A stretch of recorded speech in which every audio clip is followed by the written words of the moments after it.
Iran's nuclear enrichment capacity and a stop to the nuclear threat posed by the world's #1 state sponsor of terror. Puta-putang Iran Sunata. Hot shot running in my non-stop 30. Son ang puta-putang Iran impormasyon. Aya sa DWJE 88.1 FM Radyo Pangasinan.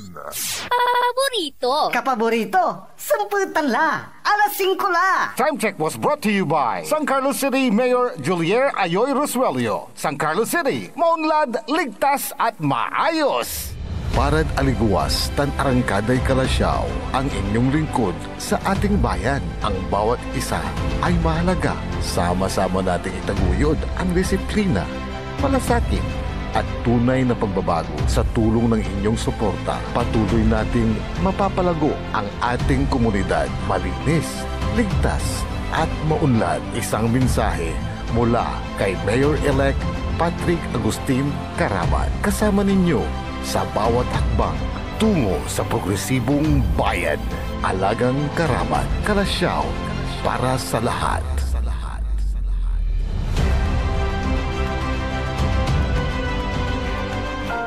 Want to escape the hustle and bustle of city life? Look no further than the River Palm Hotel and Resort, your premier destination for affordable luxury in Pangasinan. Nestled in the heart of Barangay Banyaga, Bugalyon, our hotel is surrounded by the breathtaking beauty of the Agno River. Our haven for comfort embodies the essence of Southeast Asian hospitality. Whether you're seeking a romantic getaway, a family vacation, or just a peaceful retreat, the River Palm Hotel and Resort is the perfect choice. So what are you waiting for? Book a tranquil experience where unforgettable memories are waiting to be made. For reservations and more information, visit our Facebook page, River Palm Hotel and Resort. Your home by the river awaits you. Gutom ka na ba? Tara na sa Simeona's Restaurant Unlimited Buffet. Ang pinaka-unlimited buffet sa Dagupan. Sa halagang 499 pesos mula Lunes hanggang Huwebes at 599 pesos naman every weekend. Ay kain all you can ng inyong mga paboritong ulam. Unlimited lechon baboy, unlimited seafoods, may desserts at marami pang iba. May pamirienda pa na unlimited din sa halagang 299 pesos. Walang limit, walang bitin. All only, all occasions. Kumain kasama ang buong barkada o pamilya at magpakabusog sa sarap. Simeona's Restaurant Unlimited Buffet. Bisitahin sila sa Bunuan Kataknang, Dagupan City near Petron Gasoline Station. Open po sila mula alas 10 ng umaga hanggang alas 10 ng gabi. Araw-araw. Kaya ano pang hinihintay mo? Tara na sa Simeona's Restaurant Unlimited Buffet. For inquiries and reservation, please contact Miss Jackie Virania 0995-633-0586. Simeona's Restaurant Unlimited Buffet. This is DWJE 88.1 FM Radio Pangasinan, whose sole mission is to inform, to educate, to entertain, delivering to all Pangasinenses news that is true, public service that is sincere, commentary that is fair, and entertainment that is proudly Pangasinense. This is your DWJE 88.1 FM Radio Pangasinan, going beyond just being number one, working towards total domination. Jad Dagupan, walay saksakay ya radio station ya iyayag nasaray Dagupenyo. Jad Pugo Grande, Paborito. Pugares Week, Salapinga, Paborito. Salisay, Paborito. Tamba, Paborito. Tapwa, Paborito. Tanjat Tabang, Paborito. Aya, so 88.1 Radyo Pangasinan. Balita sa umaga. Musika walang sawa. Pangasinan Gulf Waves Network Corporation. Sa Pangasinan, ito ang DWJE 88.1 FM Radyo Pangasinan. Paborito. Kahit saan sulok ng Pangasinan, Paborito. ikaw ang pinag-uusapan. Paborito. Ang radyo Paborito? DWJE 88.1 FM ang pinapakinggan. Paborito ng kabataan at matatanda. Paborito? Paboritong pakinggan sa bus, tricycle, jeep at mga opisina. Paborito mo, paborito ko, paborito natin lahat. DWJE 88.1 FM Radyo Pangasinan. DWJE 88.1 FM Radyo Pangasinan.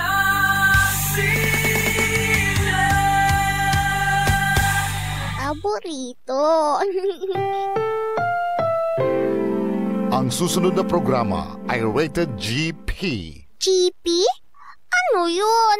Garantisadong pampaborito! Mga nakalap na impormasyon, balita sa taong bayan, pagsiyasat sa mga kwentong may pinanggagalingan, paghimay ng mga isyu at detalye na bumubuo ng pampublikong usapin, eksaktong impormasyon, detalyadong balita, komprehensibong diskursyon ng mga isyu at mga matalinong paghimay sa mga usapin. Ito ang Aligwas Pangasinan Ilocano. Balita, talakayan at serbisyo publiko sa radyo. Aligwas Pangasinan Ilocano. Samahan ang maestro ng balita at impormasyon na si Jonathan Ortega. Aligwas Pangasinan Ilocano. Lunes hanggang Biyernes, alas 5 hanggang alas 6:30 ng gabi. Dito lamang sa DWJE 88.1 FM, Radyo Pangasinan. Aligwas, Pangasinan, Ilocano.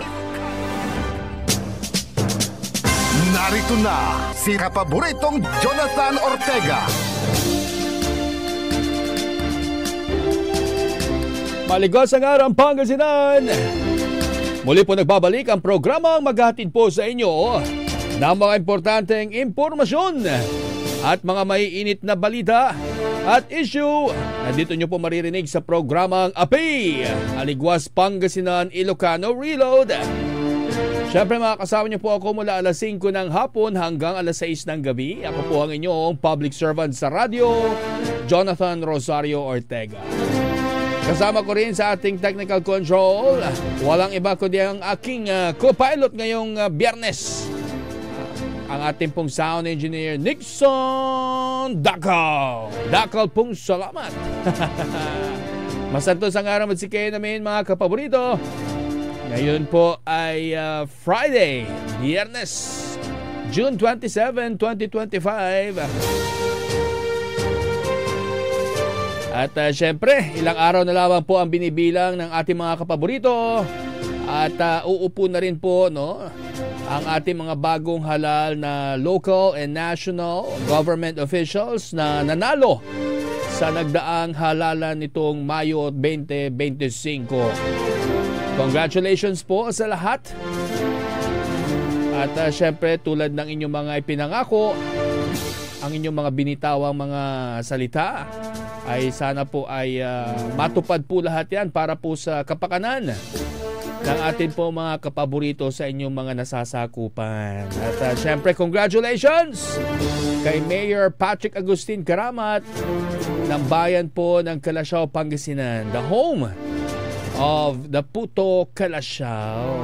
At syempre, very proud ang buong pamilya ng Agustin Karamat kay Calasiao Mayor Patrick Agustin Karamat na nag-swear in as the mayor. Yung kahapon kasi ay ginanap ang kanyang oath-taking at inauguration.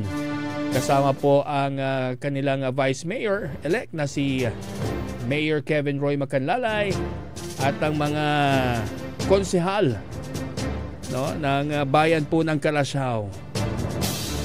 Congratulations po sa inyong lahat, ating po mga councilors. At syempre marami pong milestone ang sinasabi nga po nila ang nakamit ng Calasiao. Dahil una, syempre yung nakuha nila yung 10-0. Yung inaasam-asam nila na 10-0 ay nakuha po nila. At syempre yung isa po ay yung wala pong nakalaban. Si Mayor-elect Patrick Agustin Karamat o si Mayor Patrick,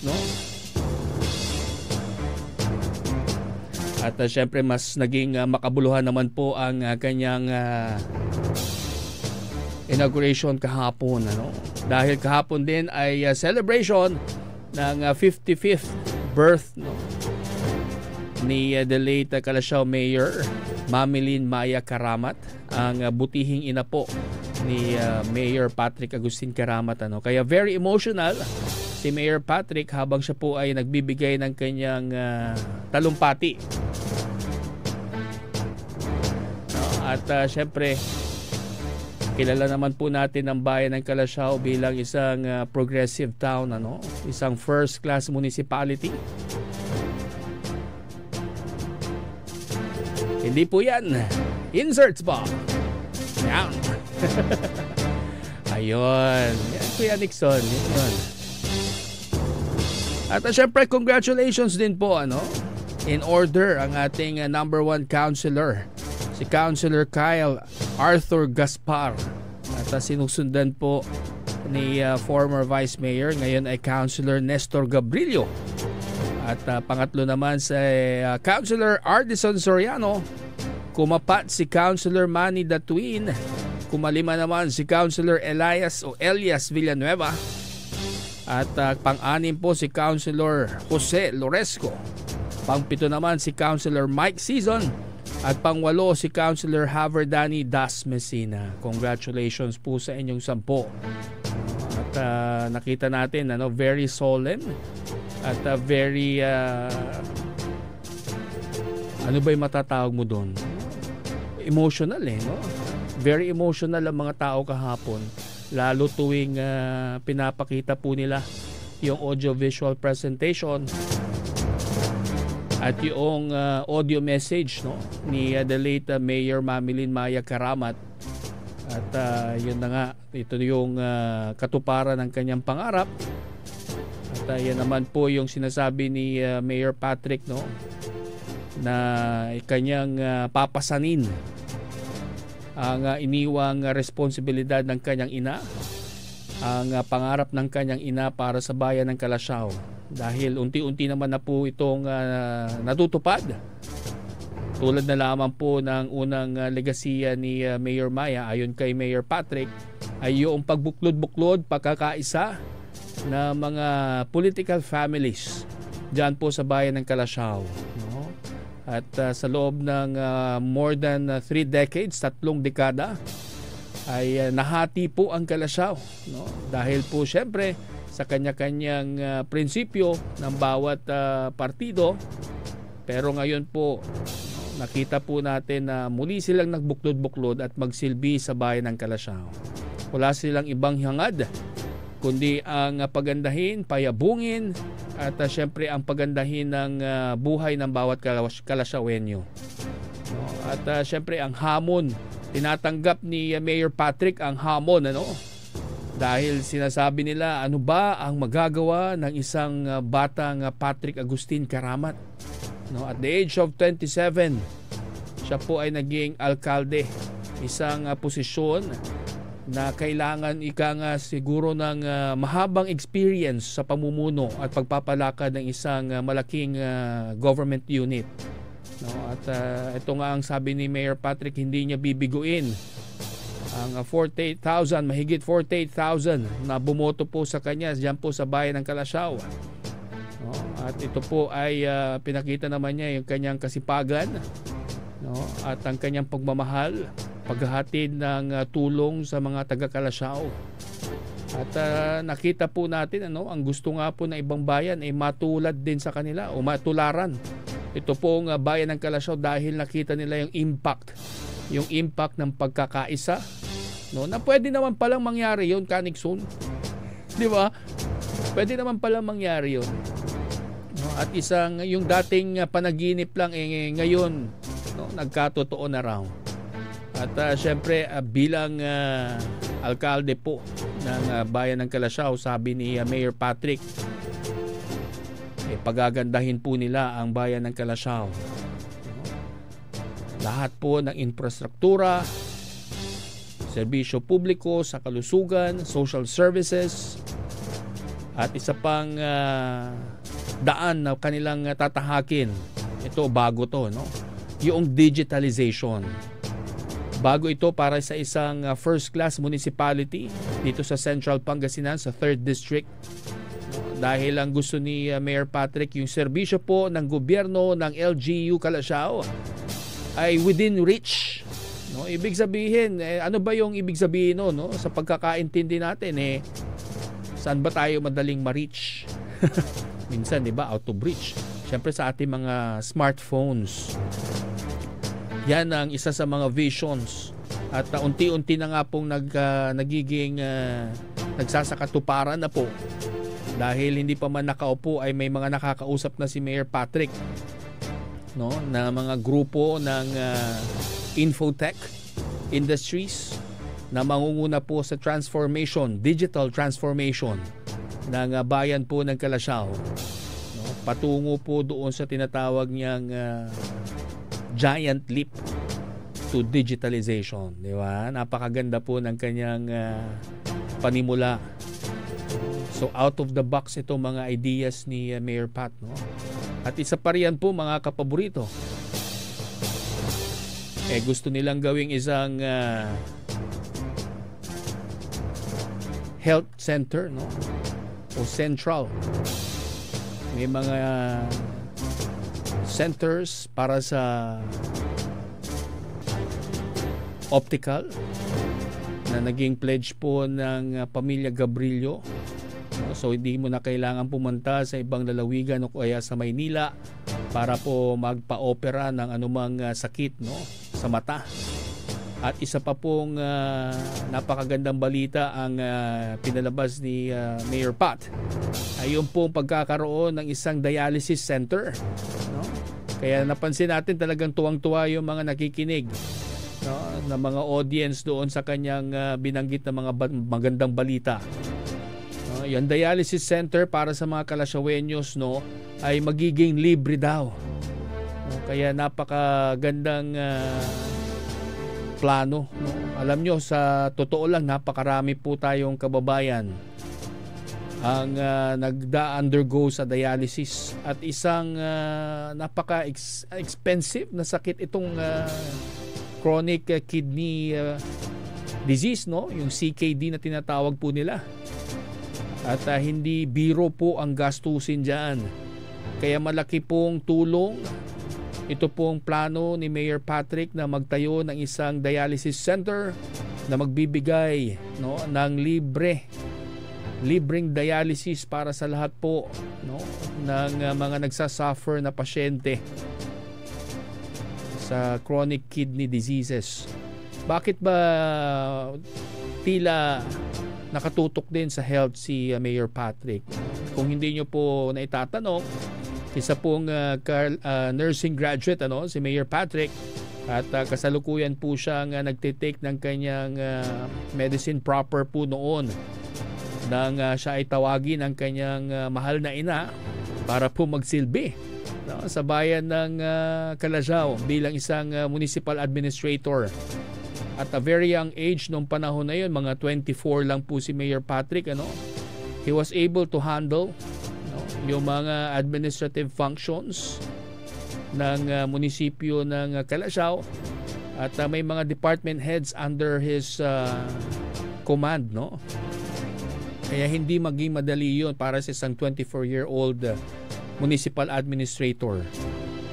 Kaya nakita natin, nagkaroon na siya ng hands-on experience sa executive branch. And then later on, na maalam po si Mayor Maya na bakante po ang isang posisyon sa pagka-councilor, no, dahil umakyat po ang vice mayor sa pagiging mayor at ang number 1 councilor sa pagiging vice mayor.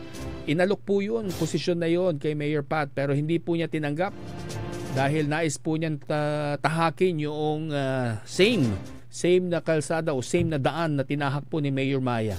Nag-umpisa sila sa barangay, sa kanilang minamahal na barangay na Nalsyan, ano? At doon, simula doon, wala po siyang kalaban bilang barangay chairman. At sumunod naman ay wala uli siyang kalaban bilang presidente ng Liga ng mga Barangay sa bayan po ng Calasiao. At maglaon ay naging ex-officio member ng Sangguniang Bayan ng Calasiao. at naging boses po ng mga barangay. 24 na barangay ng Calasiao ang kanyang pinamunuan. Parang little mayor, ano? Dahil under niya ang 23 barangay chairman at hindi rin biro, no, ang mamuno ng isang napakalaking organisasyon na talagang hands-on sa grassroots level, no? At talagang naririnig nila, nakikita po nila kung ano yung mga problema sa ibaba, no? Sa mga sityo-sityo, mga problema sa pagbaha, sa kalusugan. Kaya doon nakita niya, no, sa pagiging isang legislative o isang legislator at isang barangay chairman, no, parang he enjoyed both worlds, no? Napag-aralan niya ang pagiging executive at legislative, at ngayon naman ay tinahak niya, no? Masipag na nangampanya sa kanyang kandidatura bilang alkalde, at fortunately wala naman po silang kalaban, pero nagsipag pa rin sa pangangampanya at hindi po pinabayaan ang kanilang kampanya, at inilaban nila ang 10-0, no? Vote straight, sabi nga nila, at yun na nga, natupad. At ito na yung katuparan ng kanilang mga pangarap. Kaya hinihiling po nila na suportahan po yung kanilang mga adhikain. At sila naman din ay nagpapasalamat sa guest of honor and speaker kahapon, si Senator JV Ejercito, no, na natuwa po sa bayan ng Calasiao at nakita niya rin yung magandang potential ng bayan at nangakong he will extend his help, no, sa lahat ng kanyang makakaya sa bayan ng Calasiao. At gayon din ang ating pong 3rd District Representative na si Rachel Arenas, si Kong Rachel, na maghahatid po ng tulong sa lahat mo ng Calasiaoeños, no, para po mapabuti ang lagay ng buhay dyan po sa bayan ng Calasiao. Pakinggan naman natin ang naging mensahe po ni Mayor-elect Patrick Agustin Karamat.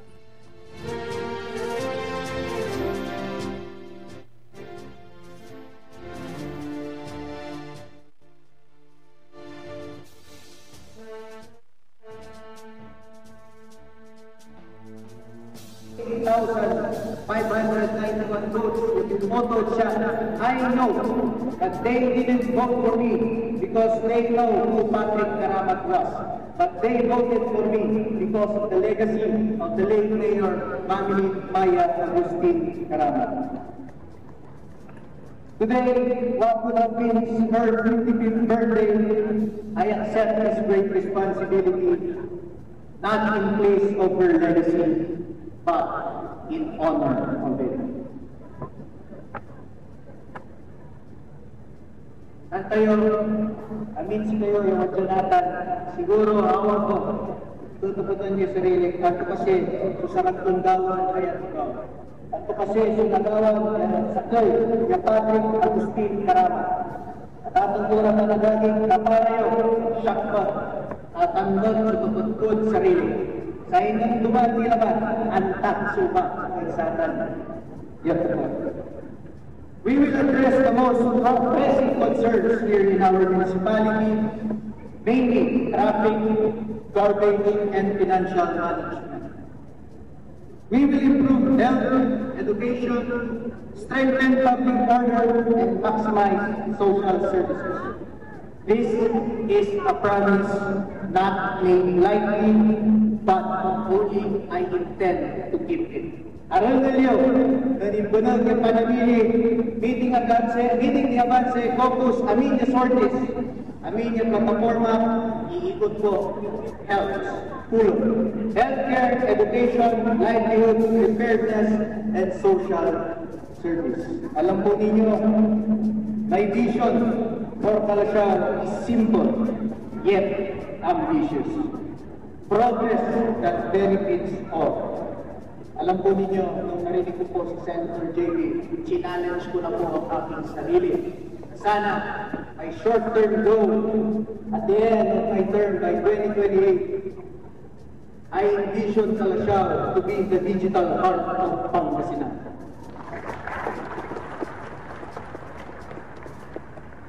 We have here our several investors that are willing to invest here in our humble town, here in our municipality of Calasiao.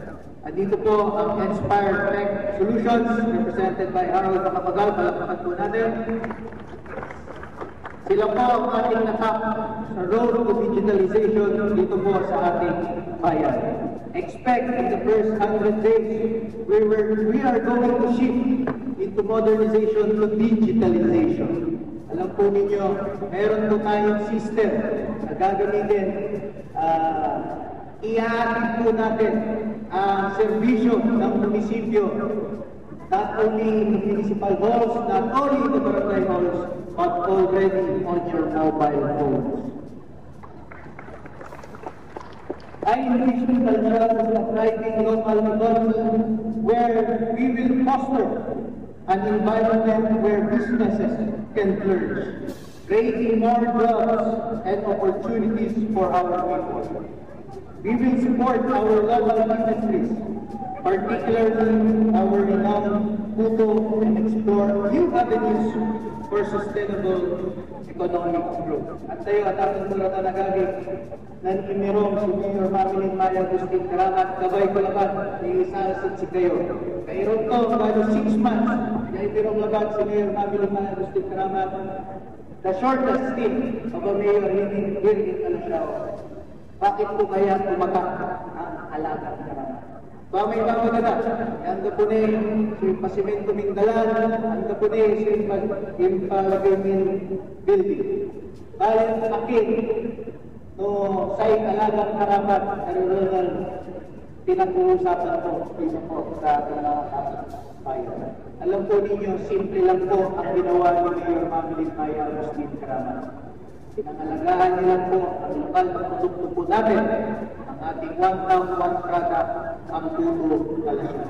Kung kaya naupo po siya dyan, ang una niya pong sinusunan ang problema ng ating Puto industry.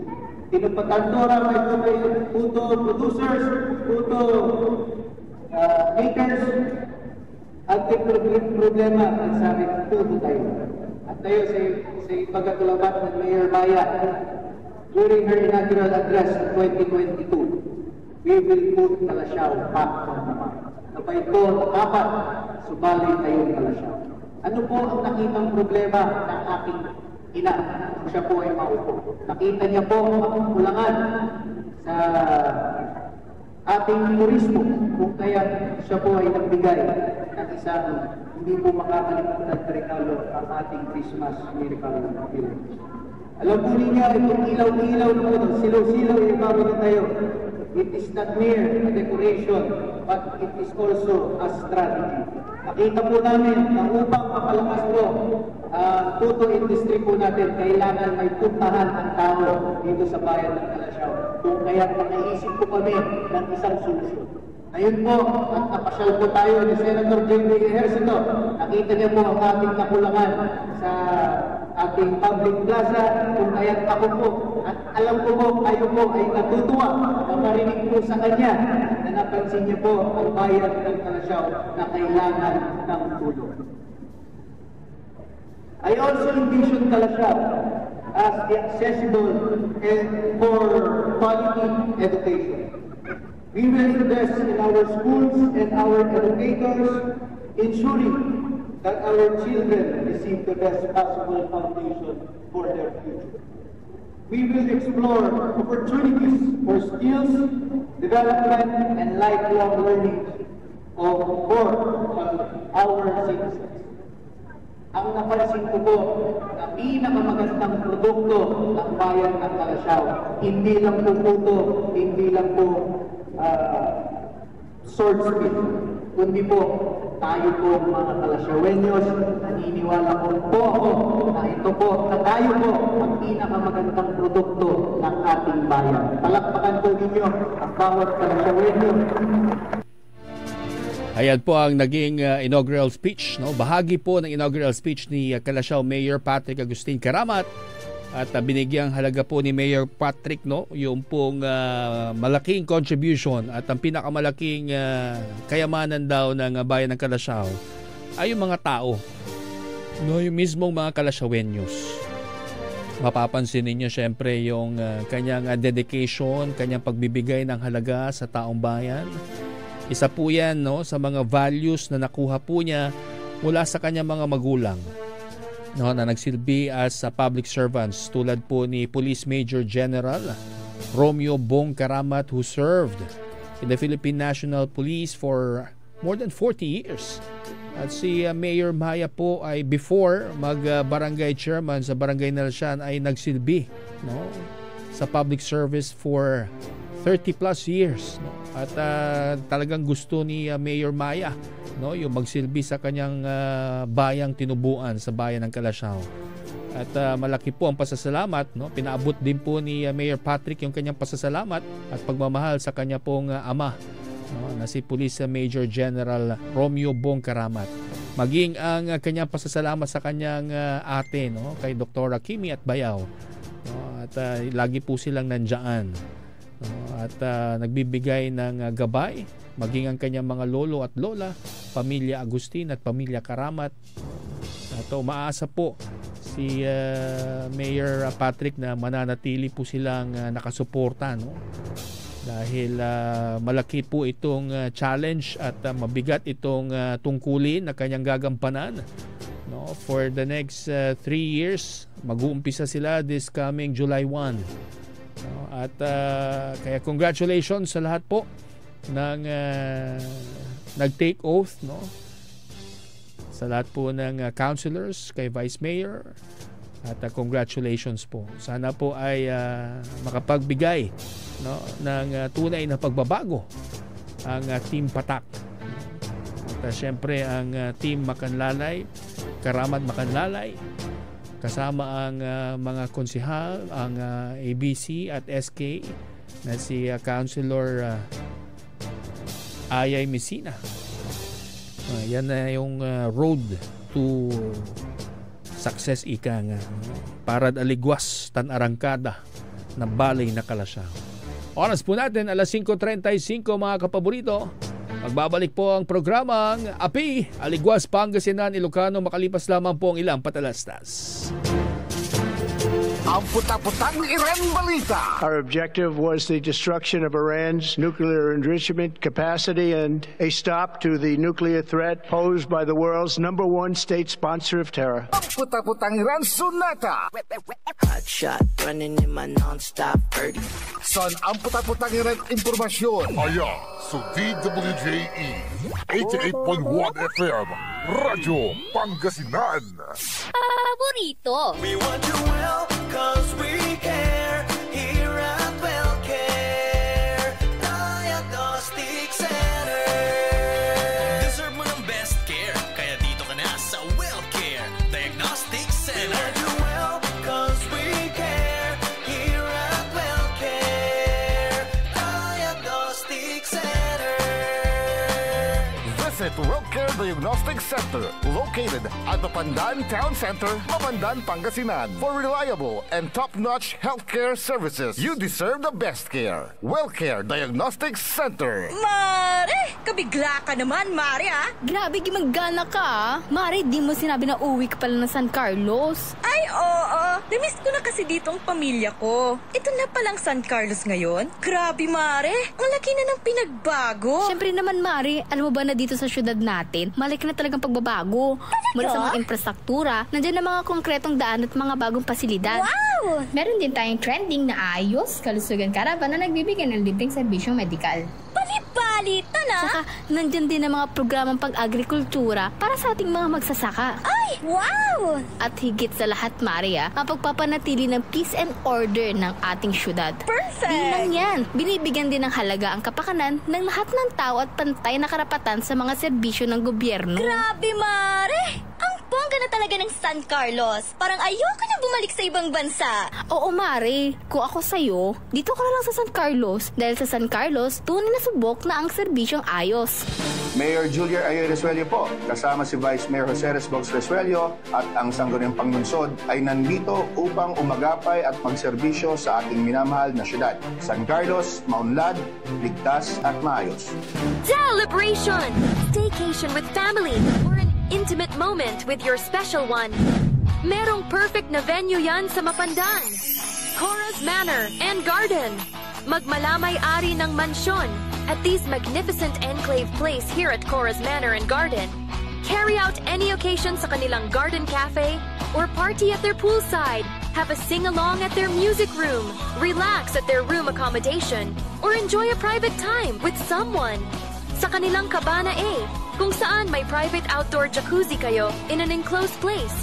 Enjoy great food, warmly welcoming staff, exceptional accommodations, and relaxing scenery at Cora's Manor and Garden. Whatever it is, Cora's Manor and Garden is the perfect place to be. Visit them at Barangay Pias, Mapandan, Pangasinan, or call them at 0945-800-7074. Experience a special moment, how it should be at Cora's Manor and Garden. Mas pinalakas, mas pinatindi, mas pakikinggan. Serving Pangasinan through music, news, and information. Ito ang DWJE 88.1 FM Radyo Pangasinan. Jad Dagupan, walay saksakay ya radio station ya iyayag nasaray Dagupeño. Jad Bacayao Norte, Paborito.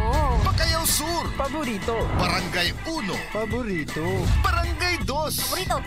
Barangay 4, Paborito. Tanchat Bulusan, Paborito. Aya, 88.1 Radyo Pangasinan. Paborito ng kabataan at matatanda.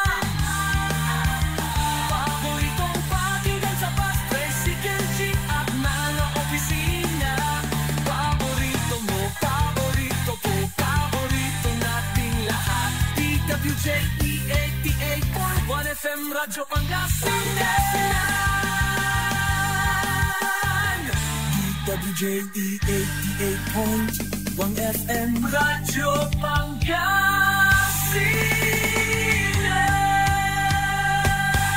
Paborito. Narito na si kapaboritong Jonathan Ortega. Maligwas ang araw Pangasinan. Muli po nagbabalik ang programang API, Ligwas Pangasinan Ilocano Reload. Ako pa rin po ang inyong public servant sa radyo, Jonathan Ortega. Kayo pa rin po ay nakatutok sa DWJE 88.1 FM Radyo Pangasinan. Samantala, narito po muna ang mga balitang dapat niyo po malaman ngayong araw ng Biyernes.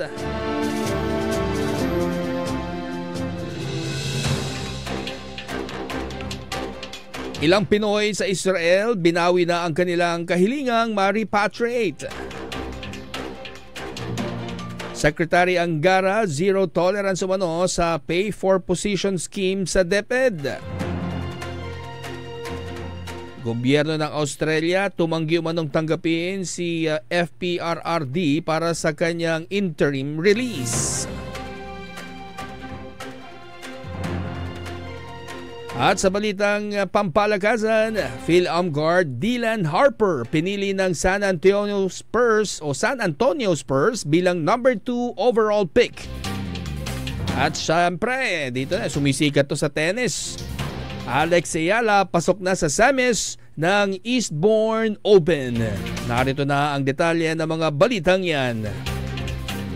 Binawi na po ng ilang mga Pilipino na nakabase sa Israel ang kanilang kahilingang makabalik po dito sa Pilipinas kasunod ng bahagyang paghupa ng tensyon sa gitnang silangan. Ayon kay Philippine Ambassador to Israel, Eileen Menjola, umabot pa po sa 340 Pinoy ang humiling na makabalik sa Pilipinas noong kasagsagan ng tinaguriang 12-day war sa pagitan ng Israel at Iran.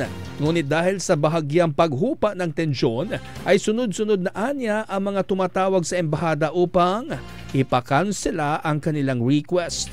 Paliwanag ng opisyal, muling pinili ng mga ito na manatili sa Israel at ipagpatuloy ang kanilang trabaho roon habang ipinapairal naman ang ceasefire.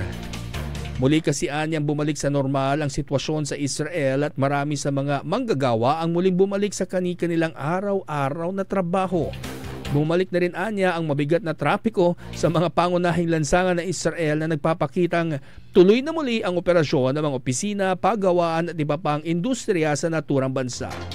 Sa kabila po nito, magpapatuloy pa rin anya ang Embahada ng Pilipinas sa kanilang ginagawang pagtulong sa mga Pinoy na nais nang makabalik sa Pilipinas. Gate pa ng opisyal, may mga Pilipino kasing nakapagdesisyon ng lisanin ng Israel at wala nang balak pang bumalik sa naturang bansa. Ang mga ito ang tinutulungan ngayon ng Embahada at ng pamahalaan ng Pilipinas para makabalik sa bansa at magkaroon ng maayos na hanap buhay. Ngayong linggo po ay nakatakdang umuwi ang hanggang 20 Pinoy na nakapagdesisyon ng manatili o umuwi na sa Pilipinas. Sa iba pang balita, muling iginiit ng Department of Education ang mahigpit nitong zero tolerance policy laban sa mga pagbabayad kapalit ang posisyon o tinatawag na pay for position scheme. Matagal na ito, no? Mariing kinundina ni DepEd Secretary Sonny Angara ang anumang uri ng katiwalian kaugnay sa mga appointment, promotion at designation sa loob ng DepEd. Binigyang diin ni Secretary Angara na pananagutin ang mga nagtangkang gumamit ng pera o impluensya para sa kanilang personal na interes. Hinimok naman ng DepEd ang mga guro, kawani at publiko na iulat ang mga katiwalian sa ahensya kung saan posibleng maharap ang mga mapatutunayang sangkot sa Pay for Position Scheme sa parusang administratibo, sibil at kriminal sa ilalim po ng Anti-Graft and Corrupt Practices Act. Parang matagal na yan, naririnig-rinig na natin yan noon pa. Sana nga maputol na yan at mabigyang halaga talaga yung mga priorities. Marami rin ang nagrereklamo pero syempre mahirap patunayan. Kailangan mabigat ang pruweba mo sa mga ganyan. Samantala, kasalukuyan namang inoobserbahan sa paggamutan ang isa pong 24 anyos na lalaki matapos saksakin sa isang kaguluhan sa isang bar dyan po sa bayan ng Rosales, Pangasinan. Naganap po ang gulo sa isang bar na matatagpuan sa may Kalmay East sa nasabing bayan. Ayon naman sa Rosales PNP, pareho pong nagiinuman ang dalawang grupo ng biktima at sospek sa nasabing bar nang bigla umanong magbato o mambato ng yelo ang sospek sa grupo ng biktima. Dito ay nagkaroon ng komprontasyon kung saan sa kalagitnaan ng komprontasyon naman ay agad na sinaksak ng sospek ang biktima sa kanyang likod gamit ang isang improvised na ice pick. Agad namang naisugod sa ospital ang biktima at ayon sa report ay nasa mabuti ng kalagayan habang naaresto na rin ng Rosales PNP ang sospek matapos po ang krimen. Samantala, patay naman ang isang lalaki habang sugatan ang driver na sinasakyan nilang motorsiklo matapos maaksidente sa Sual, Pangasinan. Naganap ang aksidente bandang alas 4 ng madaling araw sa may barangay Kapantolan sa nasabing bayan noong Huwebes. Ayon sa investigasyon ng Sual PNP, sakay umano ng motorsiklo ang mga biktima at pawang mga nakainom ng alak at wala pa umanong suot na helmet nang maganap ang aksidente at bumangga sa puno ng mangga. Dahil dito ay tumilapon ang mga biktima at nagtamo ng sugat sa iba't ibang bahagi ng katawan at agad namang naisugod sa ospital, subalit idineklara namang dead on arrival ang back ride habang kasalukuyang inoobserbahan pa ang driver ng motorsiklo.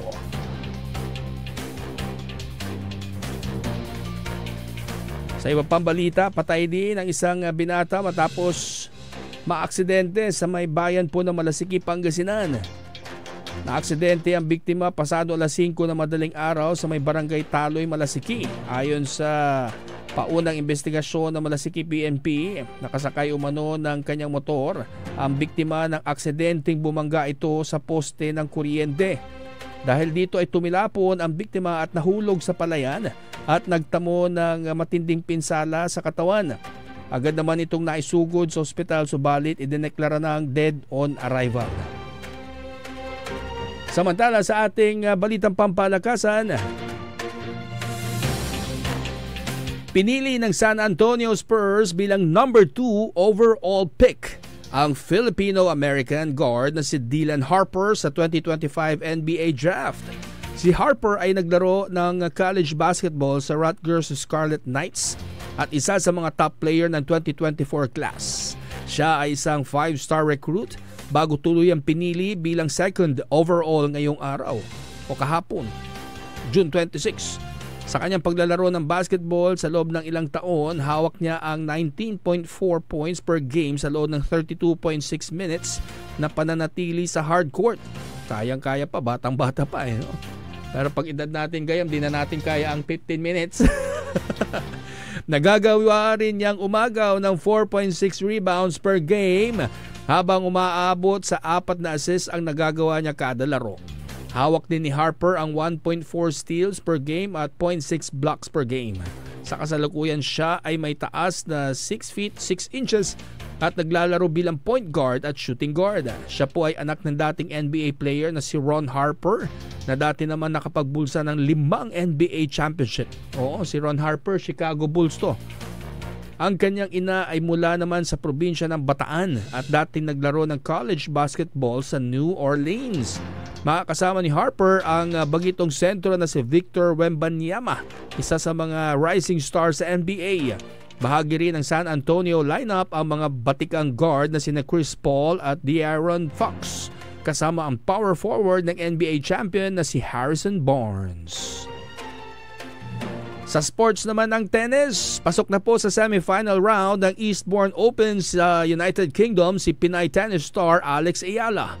Ito ay matapos na talunin ni si Diana Yastremska ng Ukraine sa score na 6-1, 6-2. Mula sa simula ay dominado ng ranked 77 na si Ayala ang laro laban sa 25-year-old na may ranggong 42. Wow, taas na rin pala ng natalo niya, no? Susunod na makakaharap ni Ayala si Varvara Gracheva ng France. Nakaharap na ni Ayala si Gracheva noong second round ng Nottingham Open at nagwagi dito ang Pinoy tennis star. Ayan, talaga naman mga dugong Pinoy.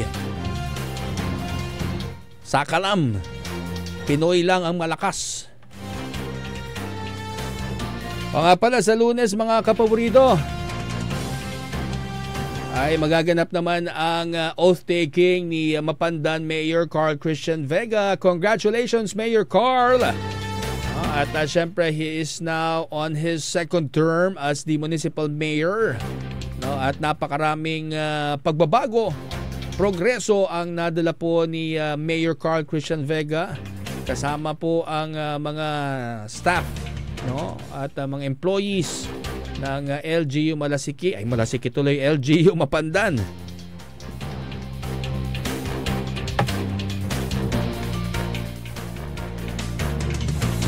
Nagte-technical difficulty tayo, no? Hindi ko marinig yung sarili ko. Yan. Ay! Okay. Ayan, congratulations ulit. At sa lahat po ng mga nagwaging kandidato dyan sa bayan ng Mapandan. Okay? Kita-kita po tayo. Samantala, bukas naman sa Dagupan City ang the inaugurals ni Dagupan City Mayor Belen T. Fernandez at nila Vice Mayor BK Kua at ng mga konsehal, mga newly elected councilors ng Dagupan City. At sana ay they will bring progress at solusyon sa mga problema na kinakaharap po ng Dagupan City. Siyempre, yung mga problema, yung isa number 1 na talaga dyan, itong pagbabaha. Pangalawa, itong traffic. Yun yung mga detrimental to progress, ika nga. Kailangan magkaroon ng proactive na mga department leaders, department managers, lalo na sa Public Order and Safety Office. Kailangan maging proactive pa. Pinatawagan natin atensyon siyempre si Sir Arvin Decano. Yan, magandang hapon Sir Arvin. At siyempre yung mga traffic enforcers natin na nababasa ng ulan. Kinanggapoy kaputi daa. Sa Liwantay Kaputi, malaki ang budget ng Dagupan City. Kailangan yung ating mga traffic enforcers ay meron ding proteksyon sa weather. Pati bota, tao rin yung mga yan, mga kapaborito. Kailangan din nila ng proteksyon. Hindi sila robot. At mamaya sisisihin na naman natin sila na nagkakamali. Siyempre tao lang.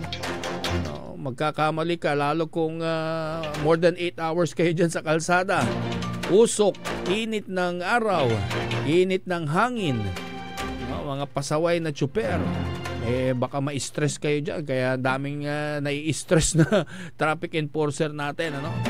Pero basta proactive siyempre ang inyong leader. Yan. Masusolusyonan yan. Kailangan makita natin yung pagbabago, Sir Arvin Decano, ng ating Poso Chief.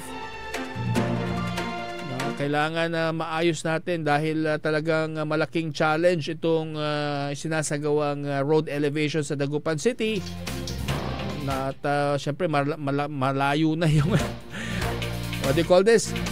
Humaba yung panahon ng construction. Ito namang ating mga kontraktor.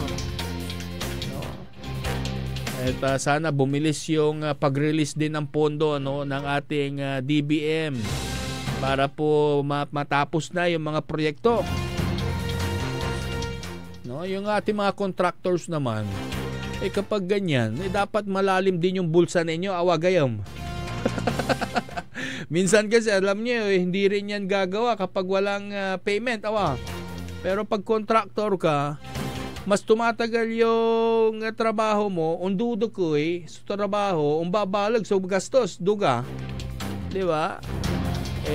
Kung malalim ang bulsa ng contractor na yan, alam ko, nagpapakita naman sila ng kanilang statement of account ng bangko kung magkano ang pera nila, kung kaya naman nila yan, tapusin na nila yan, saka sila magsingil.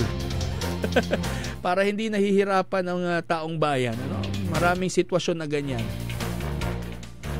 Kaya, yung yung kanina, yung pay for position scheme sa DepEd, kung totoo man na existing pa yan, dinidiscourage po yan ni Secretary Angara, dapat ang magiging sukatan dyan ay ang kagalingan. Balita ko, maraming magagaling na nasa rank number 1. Pero ang naha-hire ay yung kaanakan, kwanda. Or may backer, kwanda. May nakita ko isa nag-post sa social media parang bago rin siya, Kaya yung mga comment ng mga netizens, singanata mo labat ang tatansirin, kwanda. Alam nyo naman yung sistemang ganyan, kailangan na po nating unti-unting tanggalin sa ating sistema. Kaya sinabi ko unti-unti dahil hindi naman yan suntok sa buwan kung sasabihin kung overnight matatanggal natin yan, di ba? Yan, that is a form of corruption. At syempre, doon tayo sa tamang proseso, mga kapaborito, di ba? Ay, oo nga, naalala ko, isa pa yan sa mga ipinangako ni Calasiao Mayor Patrick Agustin Karamat. Yan, checks and balances. Hindi porke 10-0 sila, magiging rubber stampers na sila, magsisilbi pa rin at syempre yung respeto sa bawat departamento, sa bawat branch of government, from the executive and legislative branch, bibigay galang. Yan yung isa sa mga binigyang diin ni Mayor Patrick, syempre gawin nila yung trabaho nila para mapanatiling maayos yung mga ordinansa, pagpapatupad naman ng mga ordinansa o ng batas ang gagawin naman ni Mayor Patrick. At isa pang dun sa speech ni Senator J.V. Ejercito, parang narinig ko doon balak nilang maitaas yung pong pondo ng Calasiao. Biruin ninyo sa isang first class municipality tulad ng Calasiao with a booming economy dahil dyan dumadaan lahat ng kalsada. Mapansin nyo ba? Diba? Manggagaling ka ng Dagupan, Urdaneta, Santa Barbara, Calasiao, sa Malasiki, Bayambang. Galing ka ng Binmale, Lingayen, Western, Eastern. Dyan kayo magtatagpuan, dyan kayo tatawid. At gusto ni Mayor Patrick, hindi nyo lang basta-basta dadaan-daanan ng bayan ng Calasiao. Parang si Gayam Nixon. Dadalan-dalanan to labat sa balay ng Calasiao. Meron daw silang gagawin. Siyempre, nakita nila yung effectiveness ng Puto Kalasyaw, ano? Kaya dapat makapag-isip ng isang year-round na activity na ang mga dumadaan sa Kalasyaw ay mananatili, no? O tatagal sa bayan ng Kalasyaw para umasenso pa ng lalo at tumaas naman yung pondo ng bayan ng Kalasyaw dahil ang alam ko nasa 400 million plus lang no? Para sa isang first class municipality dapat sana maging 600 million na yan, di ba? Para maging maganda ang pagbibigay ng serbisyo sa grassroots level.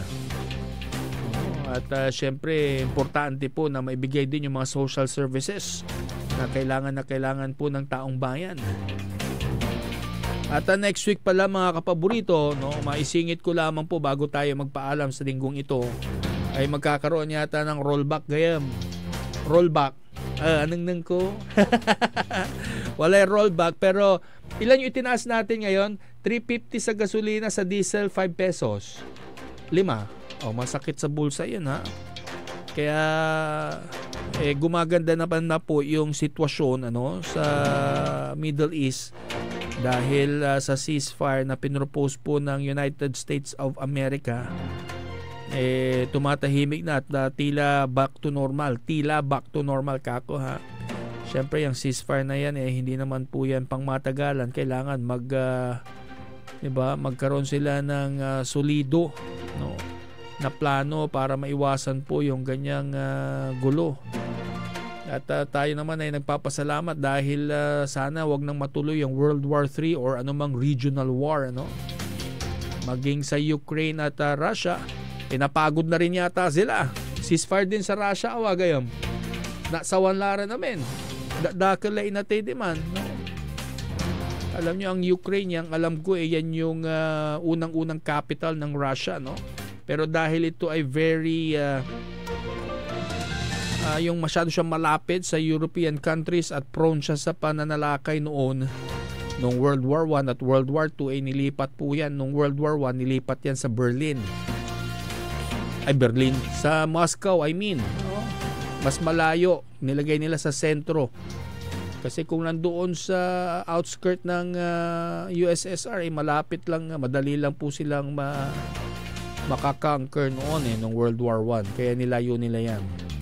At sana magtuloy-tuloy po tayo magdasal. Feast of Our Lady of Perpetual Help mga kapaborito ngayong araw at ng Sacred Heart of Jesus, no? Dasal po tayo para guminhawa po ang ating mga hinanaing, mga problema sa buhay, mabigyan tayo ng peace of mind at matupad po yung ating mga hinihiling, no? At magpasalamat tayo, no, sa mga biyayang natatanggap po natin. Hi, hello kay Kuya Cesar Ian Urbano at mga kapaborito sa DBP. At syempre, kay Manong Joey Ortega, magandang gabi po sa inyo.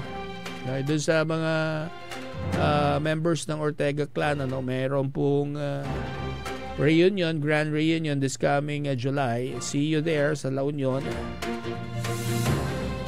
Mag-message lang po kayo sa akin para mabigyan ko kayo ng information, okay? Oras natin 6:02 in the evening. Tayo po magpapaalam na. Ako po ang inyong public servant sa radyo, Jonathan Rosario Ortega. Ito po ang programang Aligwas, Pangasinan, Ilocano Reload. Nagsasabing maraming salamat, magandang gabi at happy weekend, kapaborito. Kapaborito, Angelos la. Alas 6 la. Time check was brought to you by San Carlos City Mayor Julier Ayoy Rosuelio. San Carlos City, maunlad, ligtas at maayos.